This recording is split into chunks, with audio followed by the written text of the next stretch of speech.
this idea that, people often looked at Orban as kind of this, did he represent this kind of new movement in politics, this new style of populism, this, illiberal, whatever you want to call it, that was kind of breaking apart the core of kind of liberal democracy. And I think for a long time, people got engaged in that discussion. What's so fascinating about Peter Magyar's rise and Tissa, his party's rise, is if we treated Viktor Orban and his regime as being this kind of new style of politics, what are the lessons that can be distilled from Peter Magyar and Tissa about defeating that kind of regime? This is The Global Gambit. Welcome back to The Global Gambit, everyone. Name's Pyotr. We look at geopolitics, economics, international relations, and a particular emphasis often on Europe's place in the world. And last month, there was a pivotal election. There is no other word for it. Pivotal, seismic, earth-shattering in Hungary.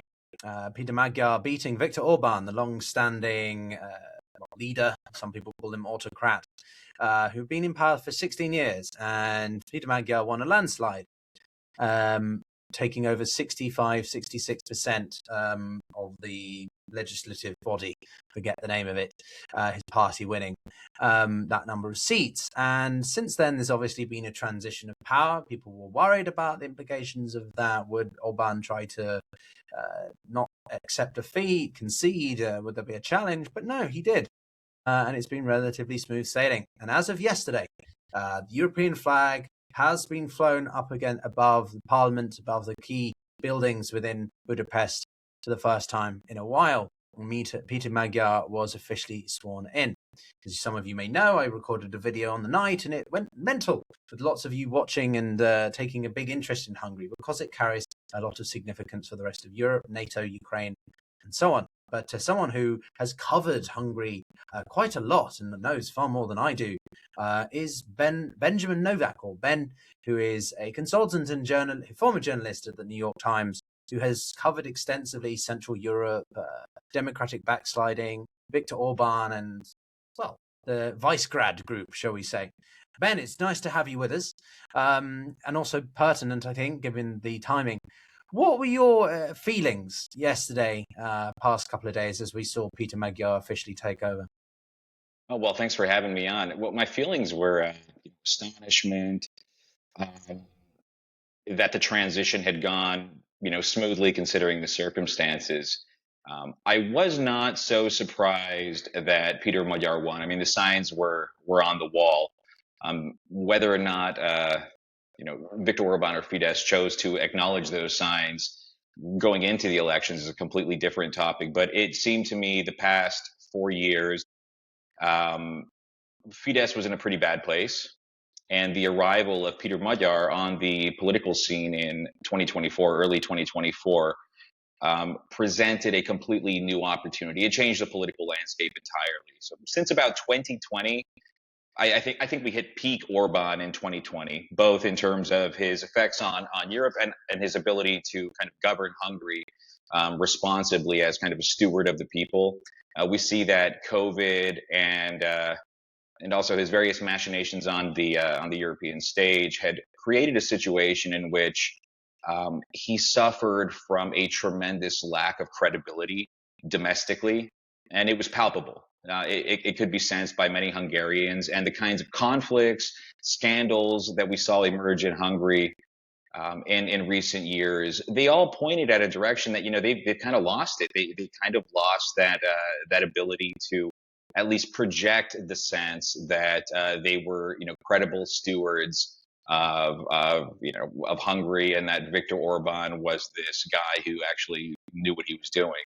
So lots of surprise. I think the jubilation we saw in Hungary and across the world on election day, after election day, was something that many people smiled. So one of the things, though, Ben, that has really surprised me of all of this is the comparisons people try to make to Orban. People I find on the left of the political spectrum emphasize that Orban is heavily populist and right wing, which he largely is. But then they try to make the same assumptions about Peter Magyar, which I find is inaccurate. In my opinion, other people who are more centrist or centre right will just say, yes, he's right leaning. Yes, he has certain reservations about the EU or support for Ukraine, but that doesn't put him in quite the same populist camp as Orban was. He's not quite the same relationship to Vladimir Putin, for example. Can you help us understand what is Peter Magyar's outlook compared to Orban's, and whether he is sizably different or not? Oh, that's a great question. I think to really get to the core of that, before looking at Peter Magyar, we need to look at what Orban was. What was Fidesz? Viktor Orban's political career began just before the Hungary's transition, 1989-1990. Back then, Viktor Orban was a Soros-funded liberal activist, this kind of hot-headed guy who was just out there in public and kind of gained a name for himself by a speech he made just before the transition at the reburial of a Hungarian communist prime minister who was executed by the Soviet puppet government in Hungary after the 1956 revolution. So Viktor Orban's genesis that's where it started. That's where he steps onto the political stage. Fidesz becomes this, young liberal party, but it wasn't the only liberal party. There was a much larger liberal party at the time.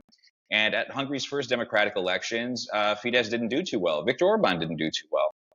And in the early 90s, Viktor Orban decided that because this kind of liberal space is occupied on the Hungarian political spectrum, he's going to move to the center right. He's going to start moving over towards the kind of conservative end of the spectrum. And he did that. Fidesz ended up, over many years, swallowing up the kind of conservative, center-right nationalist parties on Hungary's political spectrum. And Viktor Orban served his first term as prime minister. He was very young, in 1998. It was a coalition government. They called themselves conservatives. He lost the 2002 election and was in opposition for 8 years. He comes back to power on the heels of the Great Recession, a massive protest vote against the previous government.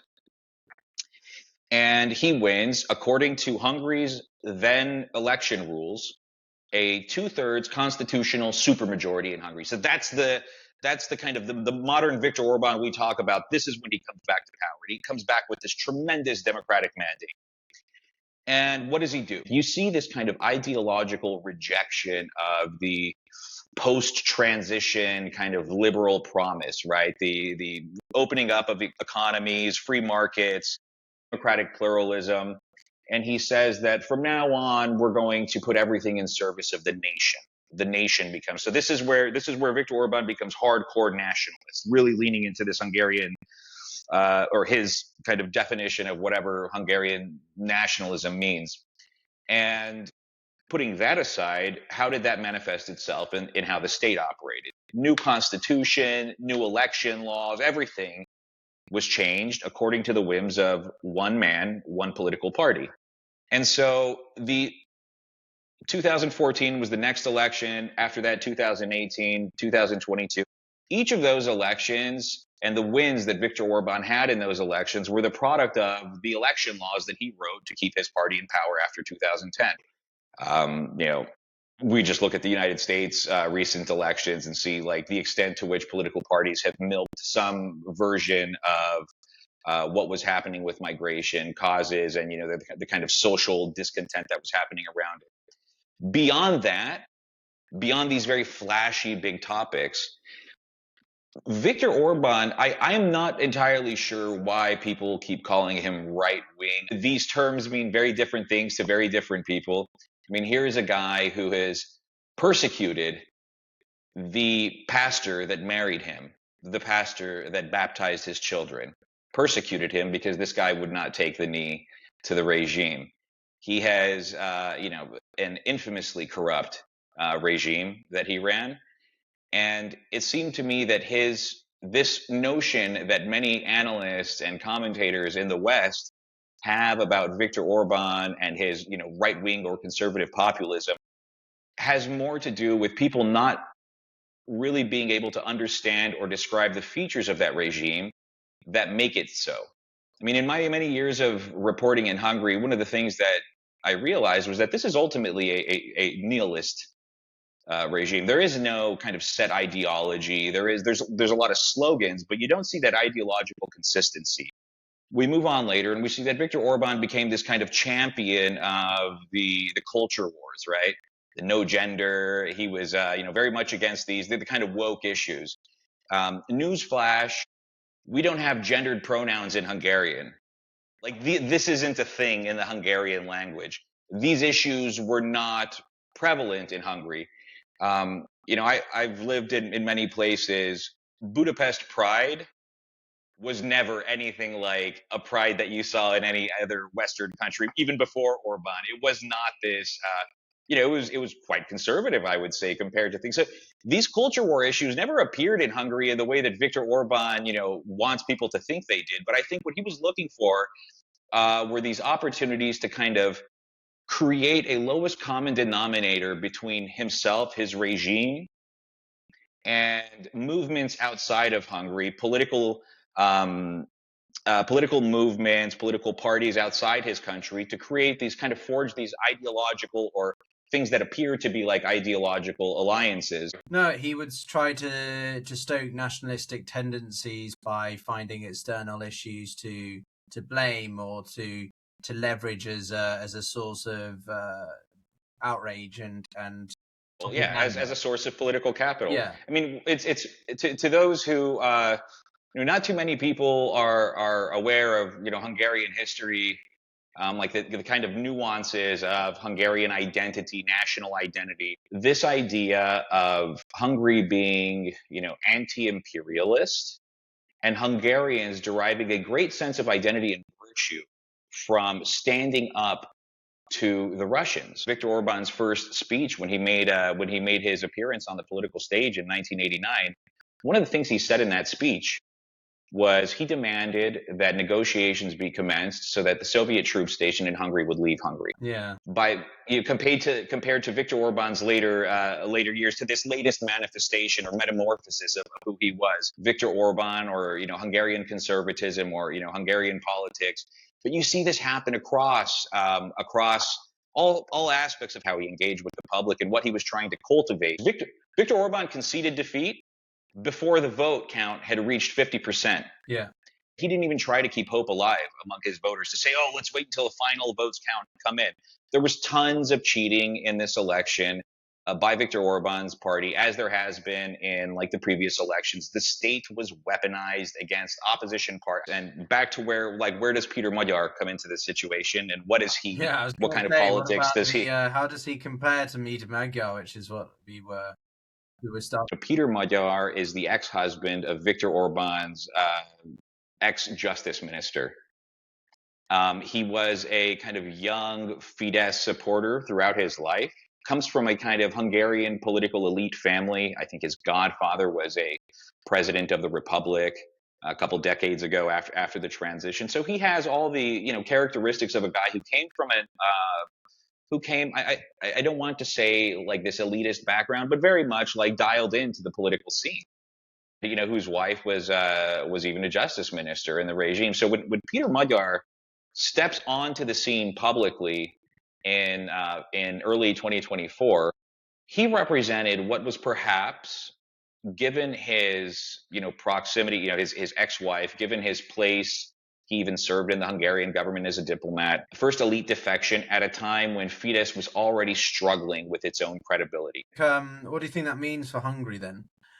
Because from what I understand, this was a good demonstration of democracy in action because Orban conceded, and despite everything he's tried to do in 16 years to undermine the state, the judiciary, the media, he conceded. So that's a reassuring sign of democratic resilience in Hungary.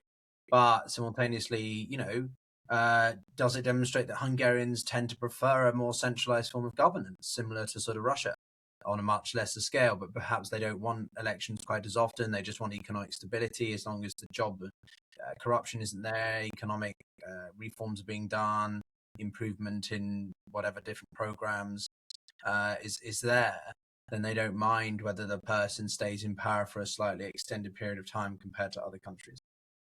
Well, that's a really great question. One of the things that I keep kind of coming back to, I used to think many years ago that you could perhaps the answer to that question lied in or rested in this kind of Eastern European experience, the legacy of communism, the legacy of this, these what many people in the West would say were these kind of politically and economically backward countries that had never been on the economic or political path of development that I don't know Western Europe or the United States had experienced. And I thought there was for some time I thought there were some truths to that. So when you have a society that you know that was largely conditioned. Many people were conditioned. Their engagement with politics and their engagement with the state was conditioned during a communist dictatorship. It stands to reason that on some level, like they get it, like they've seen this movie before. They know how to behave. Things that may appear anti-democratic, things that may seem to embolden, a blossoming authoritarian change in the country. You don't have to look too far to see where signs of this appear elsewhere. In these countries, this is a criticism the United States gets frequently: is that is President Trump now this kind of like has he broken every democratic norm? Is he now an authoritarian? Well, you certainly can't say that the United States has the same historical experience as I don't know Hungary, Romania, Ukraine, Russia. It doesn't. So I think on some level, Hungarians, like many voters here, kind of looking at what just happened, you see that pretty much since 2020, Orban kind of ran the economy into the ground. Coming out of the Great Recession after 2010, Hungary it was getting tens of billions of dollars in free EU money. You had this era of incredibly low interest rates. I mean, there was money everywhere, pretty much. You didn't really have to govern well to be able to show people that look, things are doing better now. And what we see is that we saw this first, I think, most seriously with COVID was that that was a very difficult time economically for many countries, but we saw that Hungary was never able to rebound from that. They just couldn't come back. On top of that, the dependencies that it had on Russian hydrocarbons, Hungary's dependency on Russian hydrocarbons became a very serious issue for Orban after the full-scale invasion of Ukraine began in February 2022. Instead of decoupling or trying to diversify Hungary's energy mix from its Russian sources, what you saw is that Hungary's energy dependence on Russian hydrocarbons increased tremendously.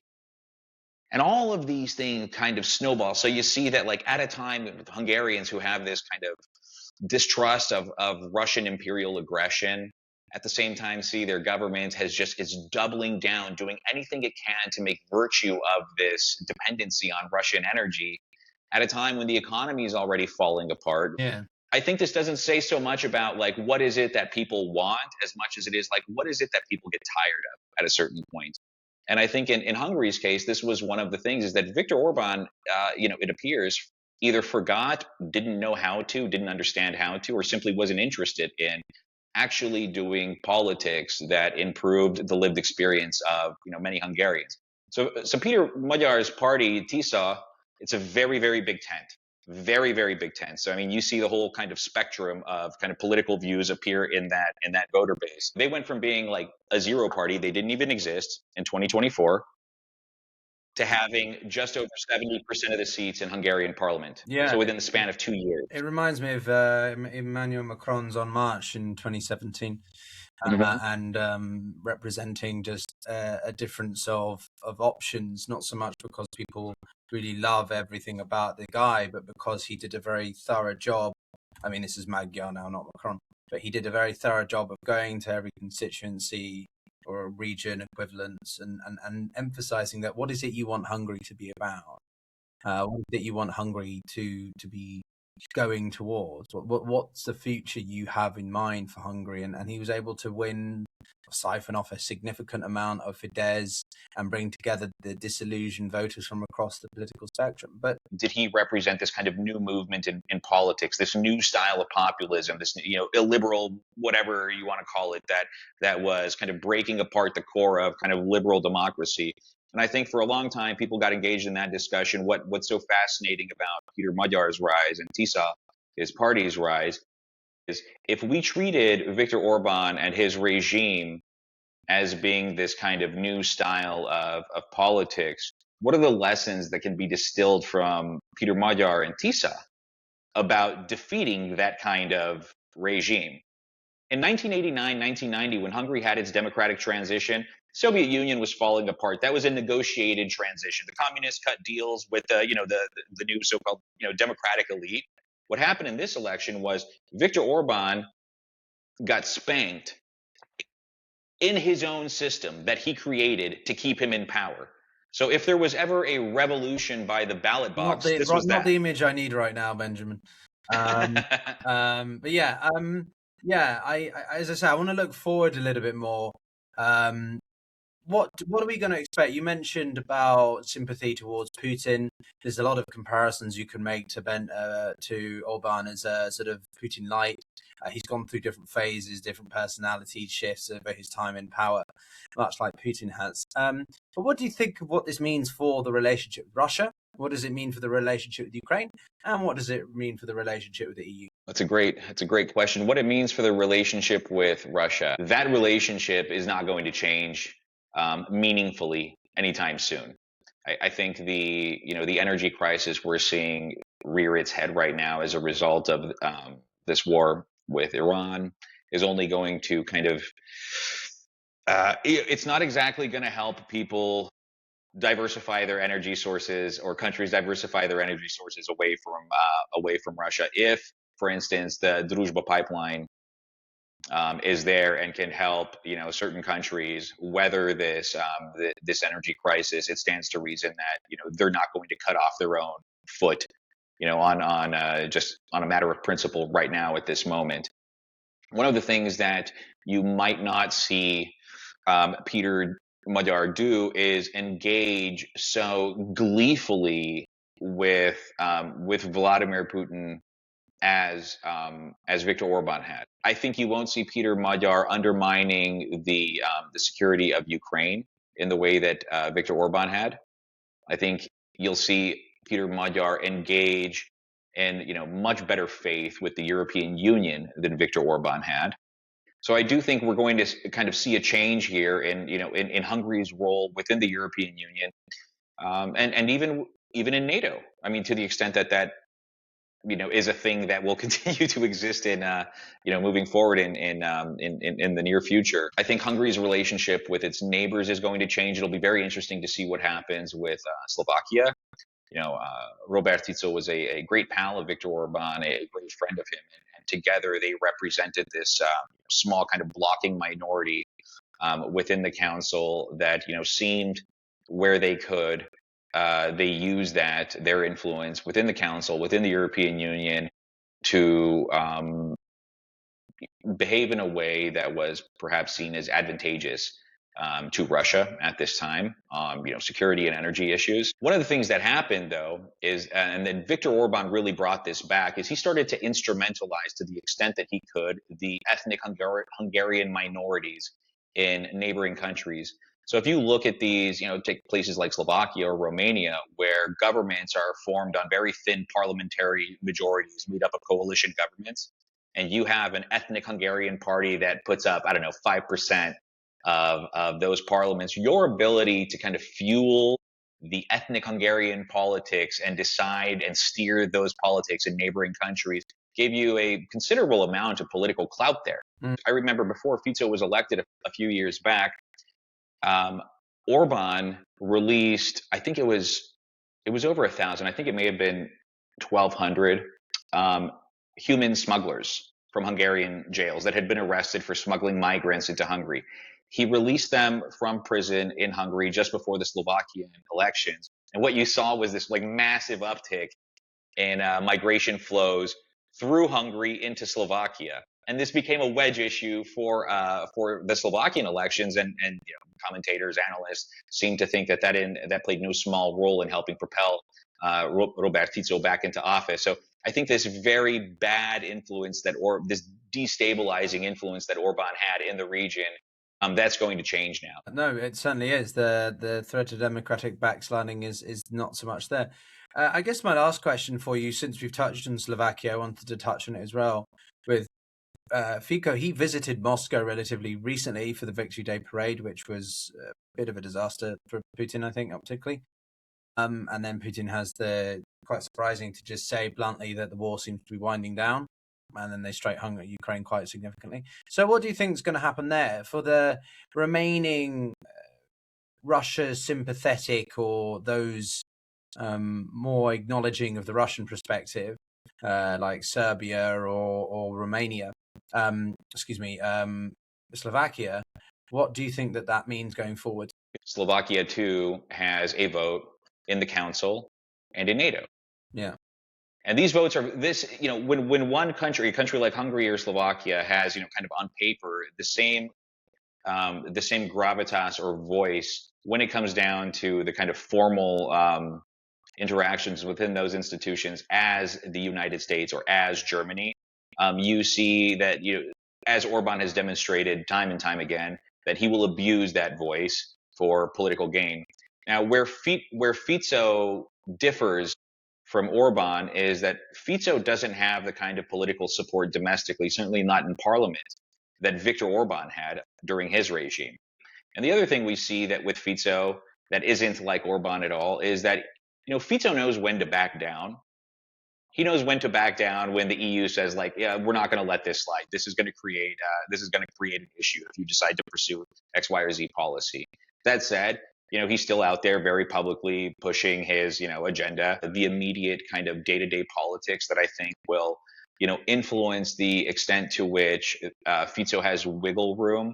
The biggest oil refinery in Slovakia is owned by MOL, a Hungarian company that was the big importer of Russian crude oil into Hungary via the Druzhba pipelines. So it'll be really interesting to see how Peter Magyar in Hungary now tries to resolve this energy dependency issue with Russia and the kind of impact that it will have on neighboring Slovakia and the extent to which neighboring Slovakia might read the writing on the wall or might decide to pursue a more pragmatic approach towards its relationship with Russia in light of this. Serbia is a different question. I'm not a Serbia expert. What I do know is that Orban doesn't get enough credit, I think, in many circles for his schemes in the Balkans. Serbia's got a big Hungarian population, though it's dwindling.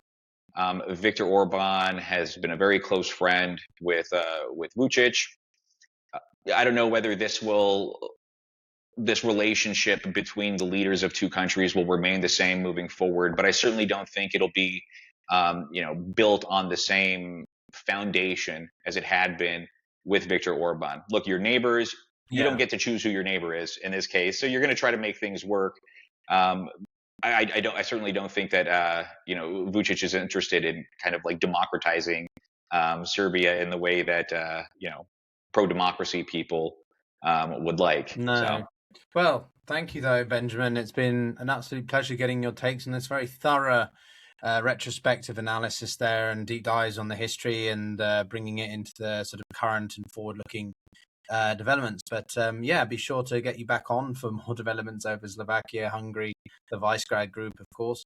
And I look forward to everyone. Do check out Benjamin's work. Benjamin Novak, a former writer at the New York Times. It's been an absolute pleasure. We'll speak soon, everyone. Like the video, subscribe. If you're on the podcast, do give it a rating. It helps very much. It's easy to do, but we'll see you soon. Take care.